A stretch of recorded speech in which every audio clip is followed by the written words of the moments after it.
মাইশা তার মেয়েকে ভীষণ ভালোবাসতেন। সে তার মেয়ের জন্য অন্যের বাড়িতে দিনরাত পরিশ্রম করতেন। আবার বাসায় এসে মেয়ের জন্য সুস্বাদু মজাদার সব খাবার রান্না করতেন। তারপরও মারিয়া খুশি হতো না। মা, আমার এইসব সুস্বাদু খাবার চাই না। তোমাকে কতবার বলেছি, সবাই সবার বাবার সঙ্গে কত আনন্দ করে, স্কুলে বাবাদের সঙ্গে যায়। আমার বাবা কোথায় মা, বলো না, আমার বাবা কোথায়? তোকে আমি কতবার বলেছি তোর বাবার কথা আমার কাছে জানতে চাইবি না। কেন মা, কেন? কেন জানতে পারবো না? আমার বাবাকে মারা গেছে, বলো না কেন। দেখ, তোকে আমি যেটা নিষেধ করেছি সেটা নিয়ে আর কখনো প্রশ্ন করবি না। চুপচাপ খাবার খেয়ে নে, আর কালকের পড়াগুলো রেডি কর। মারিয়া মন খারাপ করে বসে থাকে। ওর মায়ের কাছে যতবার ওর বাবার কথা জিজ্ঞেস করেছে, ওর মা ততবারই সেই প্রশ্ন এড়িয়ে গিয়েছে। এইভাবে সময় কাটছিল। মারিয়া সব সময় ওর বাবার ব্যাপারটা নিয়ে জেদ ধরে থাকতো। এইভাবেই দিন কাটতে থাকে। মারিয়াদের স্কুলে অ্যানুয়াল ফাংশনে একটা প্রতিযোগিতার আয়োজন করা হয়, যেখানে যার পোশাক সবচেয়ে সুন্দর হবে, যে সবচেয়ে সুন্দর লেহেঙ্গা আর হাই হিল পরে আসবে, তাকে মডেল ঘোষণা করা হবে। সাথে দেওয়া হবে 1 বছরের জন্য একটা ক্রাউন। সেই ক্রাউনটা যার মাথায় থাকবে তাকে সুপার মডেল হিসেবে পরবর্তী বছর নিয়ে যাওয়া হবে অন্য একটি স্কুলে, যেখান থেকে সে ভবিষ্যতে বড় হয়ে অনেক বড় মডেল হতে পারবে। এই সব কিছু শুনে মারিয়া অনেক খুশি হয়। আমার তো ছোট থেকেই স্বপ্ন সুপার মডেল হওয়া, কিন্তু এই গ্রামে থাকলে আমি কখনো সুপার মডেল হতে পারবো না। তাই আমাকে সবচেয়ে বেস্ট লেহেঙ্গা আর বেস্ট হাই হিল পরতে হবে। তখন আমাকে সবচেয়ে সুন্দর লাগবে আর আমি সুপার মডেলের জন্য সিলেক্টেড হব।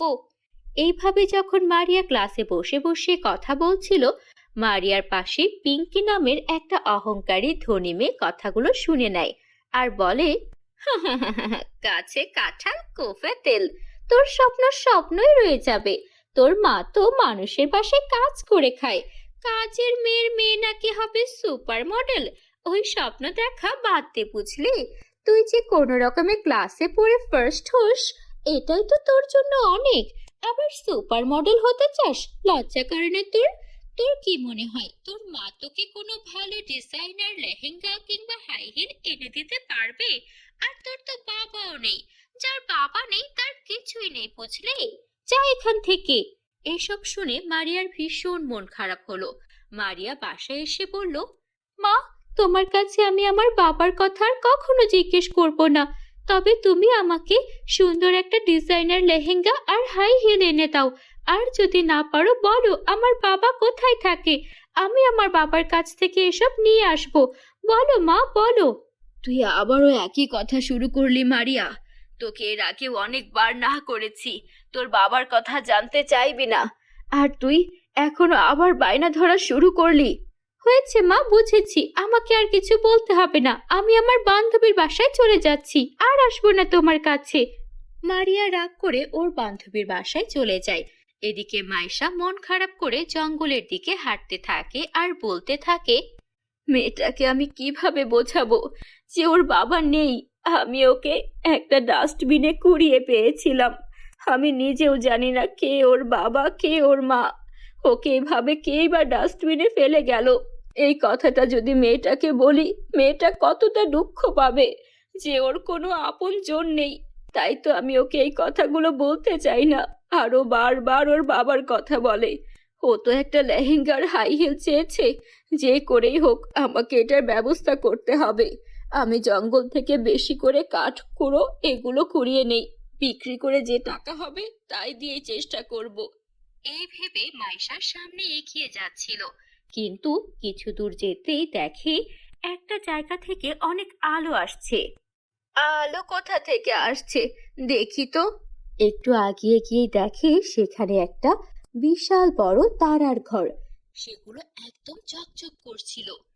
মাইশা তখন ঘরে প্রবেশ করে। ভিতরে কেউ আছেন? এখানে এই তারার ঘরটা কোথা থেকে এলো? আরে কে তুমি? তুমি এই ঘরটা কিভাবে দেখলে? আমি হচ্ছি তারার পরী। এই ঘরে সবাই প্রবেশ করতে পারে না। ভালো মানুষ ছাড়া কেউ এই ঘর চোখেই দেখে না। তার মানে তুমি নিশ্চয়ই ভালো মানুষ। তোমার ইচ্ছা পূরণ হবে। বলো তোমার জীবনে কি ইচ্ছা? তারপর মাইশা তার জীবনের সব ঘটনা পরীকে বলল।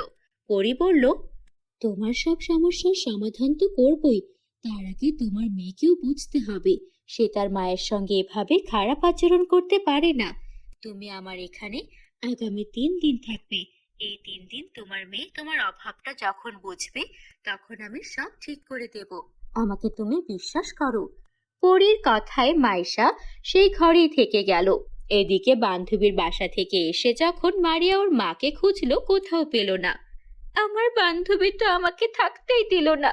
এমনিতে ওরা আমার সঙ্গে কত ভালো আচরণ করে, বোঝায় আমি কত আপন। আর আমি সারা দিন ওদের বাসায় থাকলাম, আমাকে একটাবার খাবারের কথাও জিজ্ঞেস করলো না। কত ক্ষুধা পেয়েছে। মায়ের সঙ্গে থাকলে এতক্ষণে আমাকে 3বার খাবার খাইয়ে ফেলতো। মা আমার জন্য কত সুস্বাদু খাবার রান্না করতো। আমি কেন মায়ের সঙ্গে এমন করলাম? মার কাছে আমাকে যেতেই হবে। ও কাকি, আমার মাকে দেখেছো গো? না তো, তোর মাকে তো দেখিনি।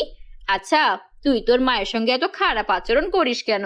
তুই কি জানিস তোর মা তোর জন্য কত কষ্ট করেছে, কত ত্যাগ স্বীকার করেছে? না তো কাকি, কি হয়েছে? কি কষ্ট স্বীকার করেছে মা আমার জন্য? এই যে তোর জন্য মানুষের বাসায় কাজ করে, এটা কি কম? তার থেকে বড় কথা, তোকে তো ডাস্টবিনে কুড়িয়ে পেয়েছিল। তোর মা বলতে নিষেধ করেছিল, কিন্তু আমার আর তর সইল না। তুই তোর মায়ের সঙ্গে যা ব্যবহার করিস, এসব করলে ধর্মেও সইবে না। তোর মায়ের সঙ্গে আর এমন খারাপ আচরণ করিস না। তোর জন্য তোর মার বিয়েও করেনি, তোকে নিয়ে কত কষ্ট করে থাকে। তুই তোর বাবার কথা কেন জিজ্ঞেস করিস? তোর তো বাবা মা কেউই নেই, তোর মাই তোকে মানুষ করেছে।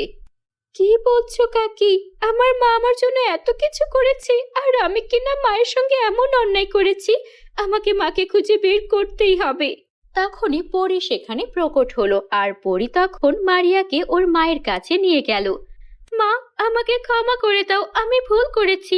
এসব কিছু আমি জানতাম না। তাছাড়াও তোমার ভালোবাসাই আমার কাছে সবচেয়ে দামি। পরী তখন মারিয়াকে একটা তারার লেহেঙ্গা আর হাই হিল উপহার দিল, যেটা পরে মারিয়াকে একদম রাজকন্যার মতো লাগছিল।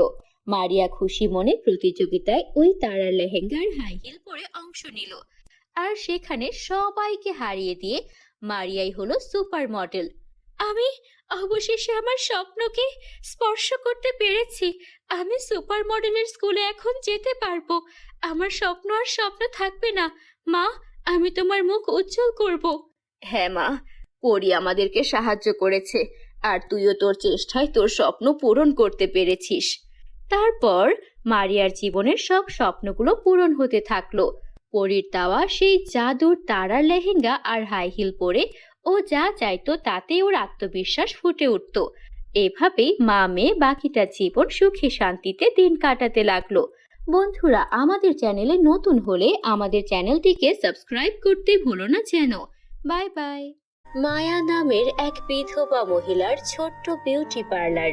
গ্রামের সবাই জানতো মায়ার হাতে ছিল যেন জাদু। বিয়ের আগে মেয়েরা সাজতে আসতো মায়ার পার্লারে। বাচ্চারা তাদের চুল বিভিন্ন স্টাইলে কাটাতো, কখনো কখনো ফেসিয়াল করাতো, আবার কখনো কখনো কেউ হেয়ার রিবন্ডিং আরো নানা রকম মেকআপের কাজ তার কাছে এসেই করাতো। সেই গ্রামের সবচেয়ে কম দামে পার্লারে সাজাতো মায়া। মায়ার 3 মেয়ে ছিল, ওদের নাম ছিল রূপা, রাইমা আর সেজুতি।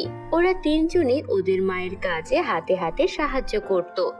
ওদের মধ্যে রূপা খুব ভালো মেকআপের কাজ শিখে গিয়েছিল। বরাবরই ওর মেকআপ করার প্রতি একটা টান ছিল। রূপা ওর মাকে বলে, মা, তুমি এত সুন্দর সুন্দর গর্জিয়াস সব মেকআপ এত কম টাকায় কেন করিয়ে দাও? শহরে এই মেকআপ গুলো করাতে যেখানে 5-6 হাজার টাকা নেয়, সেখানে তুমি মাত্র 500 টাকাতেই মেকআপ করিয়ে দিচ্ছ। এতে তো আমাদের লস হয়ে যাচ্ছে মা। না মা, লস হয়ে যাচ্ছে না। সব সময় টাকা দেখলে মানুষের উপকার হবে কি করে? শহরে এমনিতেই অনেক টাকা রাখে, এত টাকা দিয়ে আমি কি করব? আমার যতটুকু খরচ হয় তার থেকে সামান্য লাভ করলেই তোমাদের ভরণ পোষণের দায়িত্ব আমি নিতে পারি। তাহলে আমার কেন কেন বেশি টাকা নিতে হবে? সব সময় টাকার কথা চিন্তা করবে না। মানুষের উপকারের কথা চিন্তা করবে। ঠিক আছে মা, তুমি যা বলবে আমরা তেমন ভাবেই চলবো। রূপা, রাইমা আর সেজুতি ওদের মায়ের খুবই বাধ্য ছিল, সব সময় মায়ের কথা শুনতো। বন্ধুরা, তোমরা যারা যারা গল্পটি দেখছো তোমাদের নাম কমেন্টে লিখে জানাও। আমরা নেক্সট গল্প তোমাদের নাম দিয়ে বানাবো। এইভাবেই ভালোই ভালোই ওদের সময় কাটছিল। 1 বছর পর হঠাৎ মায়া অসুস্থ হয়ে মারা গেল। পুরো গ্রামের সবাই চিন্তায় পড়ে গেল, কারণ সেই গ্রামে আর কোনো মেকআপের পার্লার ছিল না। অন্যান্য পার্লার ছিল কিছুটা দূরে, আর সেখানে অনেক টাকা নিত সাজানোর জন্য। ছোট্ট রূপা, রাইমা আর সেজুতি মায়ের পার্লারটা ধরে রাখতে চাইলো, কারণ ওদের মায়ের স্বপ্ন ছিল এই পার্লারটা। তাই ওরা ঠিক করলো ওরা এখন থেকে সাজাবে। ওরা পরের দিন পার্লারে গিয়ে অপেক্ষা করতে লাগলো, কিন্তু কেউ পার্লারে আসলো না।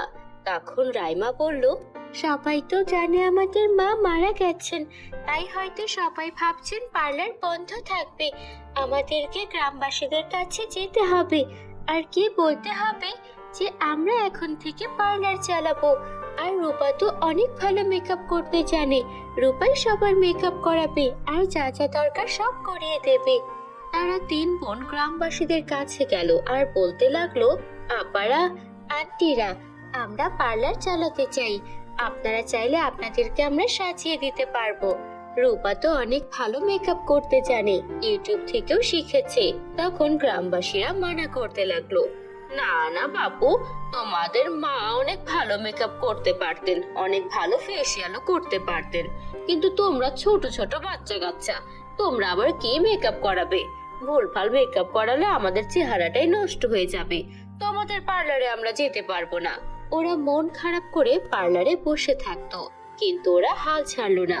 প্রতিদিন ওরা এই বাড়ি ওই বাড়ি গিয়ে গিয়ে মেকআপ করানোর জন্য আবদার করত, কিন্তু সবাই ওদেরকে দূর ছাই করে তাড়িয়ে দিত।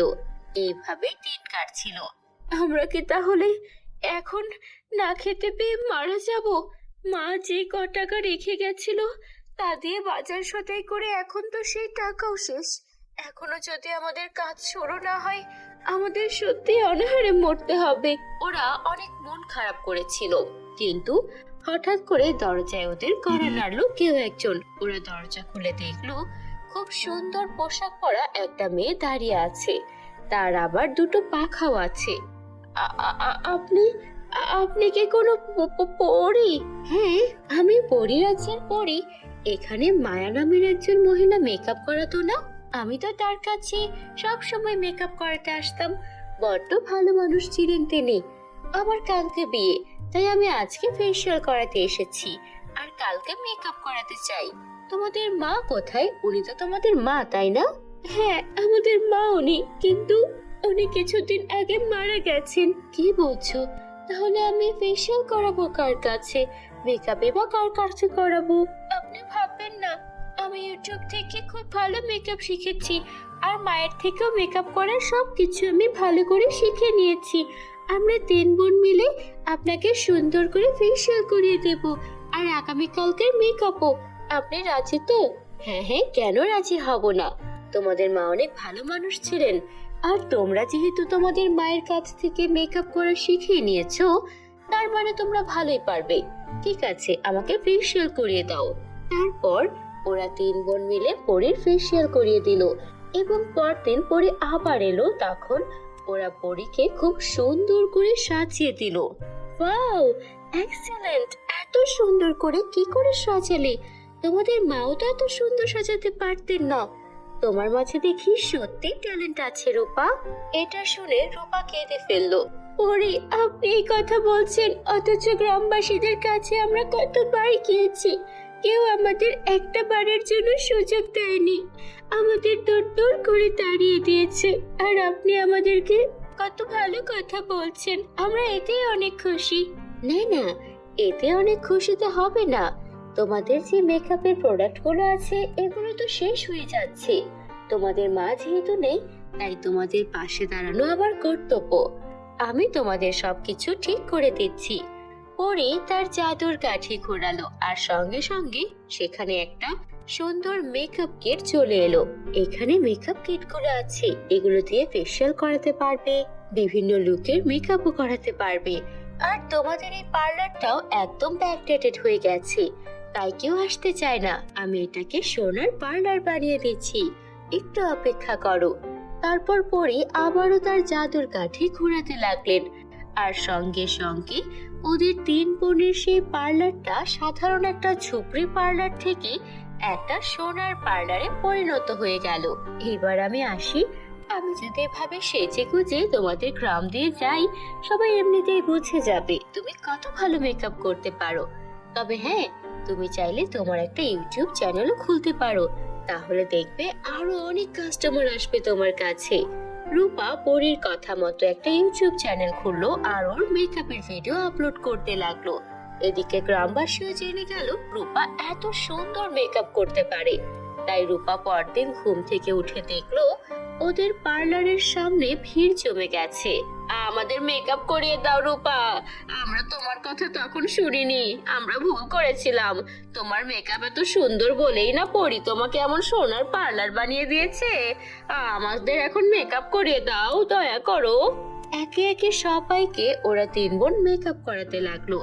ওদের কাছে সকাল সন্ধ্যা কাস্টমারের ভিড় এত হলো যে ওরা মেকআপ করিয়ে সারতে পারছিল না। আমাদের জীবন এখন পাল্টে গেছে। কদিন আগেও আমরা না খেতে পেয়ে কষ্ট করছিলাম, আর এখন আমরা পরীর দেওয়া এই সোনার পার্লার আর এই মেকআপ কিটের কারণে এত এত কাস্টমার পাচ্ছি যে আমরা এখন নিঃশ্বাস নেওয়ারও সময় পাই না। পরীকে অনেক অনেক ধন্যবাদ, ধন্যবাদ ওপরওয়ালাকে যে আমাদের জীবনটা এভাবে পাল্টে গেল। এরপর ওদের 3 বোনকে আর ফিরে তাকাতে হয়নি পেছনে, ওরা সুখে শান্তিতে দিন কাটাতে লাগলো। বন্ধুরা, আমাদের চ্যানেলে নতুন হলে চ্যানেলটিকে সাবস্ক্রাইব করতে ভুলো না যেন। Bye bye.